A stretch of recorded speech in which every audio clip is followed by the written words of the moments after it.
Hello, everyone. Our project is DKODE 3.0. Our names are Liliana, Carlos, Ulysses, And Jason. and we're excited to show you what we spent the semester building. This project focused on building a machine learning forecasting system for a real client using Microsoft Fabric as our development environment.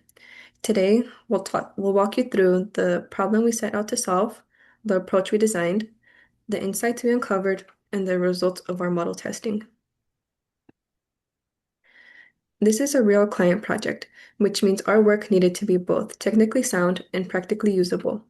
Our goal was to build a forecasting system powered by machine learning, and we developed everything inside of Microsoft Fabric to keep the workflow scalable, collaborative, and production ready. The client's current forecasting process is manual, which makes it slow, inconsistent, and difficult to scale. They also have an existing model, but it struggles with accuracy and doesn't fully capture the complexity of their different markets. Because each market behaves differently, the forecasting system needs to adapt to multiple patterns rather than relying on a one-size-fits-all approach. Our objectives were clear: improve forecasting accuracy, build a system that can scale across markets, and test whether incorporating external datasets like commodity prices or economic indicators could strengthen the model. we approached the project in 4 steps. First, we analyzed external markets to understand broader economic drivers. Second, we explored the company's internal data. Third, we connected the two to see how external factors influence internal performance. And finally, we evaluated model performance across different configurations.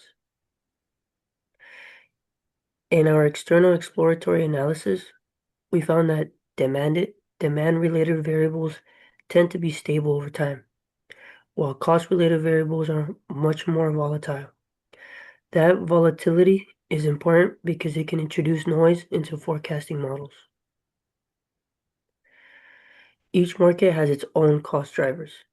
Agricultural depends heavily on fertilizer and corn prices. Automotive markets are influenced by metals and interest rates, and consumer markets are tied to packaging costs. These differences helped us identify which external variable might matter most. when we compared margins against total costs, we saw a clear relationship. As costs rise, margins fall. This confirmed that cost inputs are a major driver of profitability. We also mapped out how external variables flow through the business. External drivers influence cost inputs, and those cost inputs ultimately affect margin performance. To understand which external drivers matter most, we tested multiple transformations and lags. Fertilizer PPI, diesel prices, and natural gases showed the strongest correlations with margin.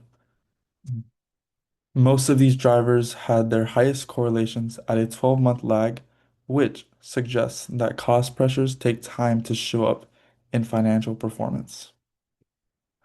We also looked at how timing affects these relationships. Again, fertilizer, diesel, and gases show their strongest correlation at a 12-month lag. This lag structure is important because it tells us when external variables actually start influencing cost and sales. To validate the correlations, we checked whether the relationships we made business sense. For ag chemicals, the strongest relationships aligned with expectations. Fertilizer and diesel affect material costs, which then influence margins. This step helped us confirm that the statistical relationships weren't just noise, they reflected real business dynamics. Starting with our baseline model using only company data, we tested multiple forecasting approaches, including models designed to better capture seasonality. We evaluated performance across 3, 6, and 12-month horizons and found that the 6-month horizon provided the best balance of accuracy and stability. We then extended the model by incorporating external data sets such as fertilizer PPI to see if additional context would improve predictions.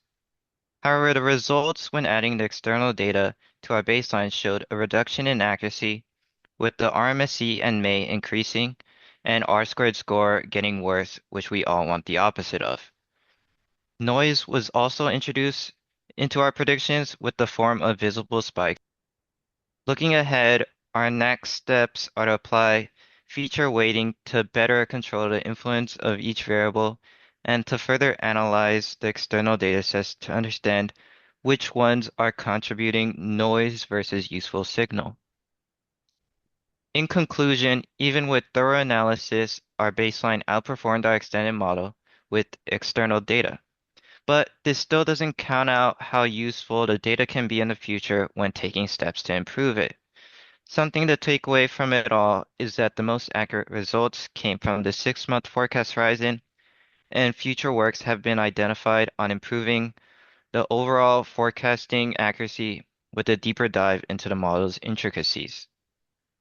Last but not least, we wanted to thank our mentors at DComplex for their guidance and support throughout this project. Thank you.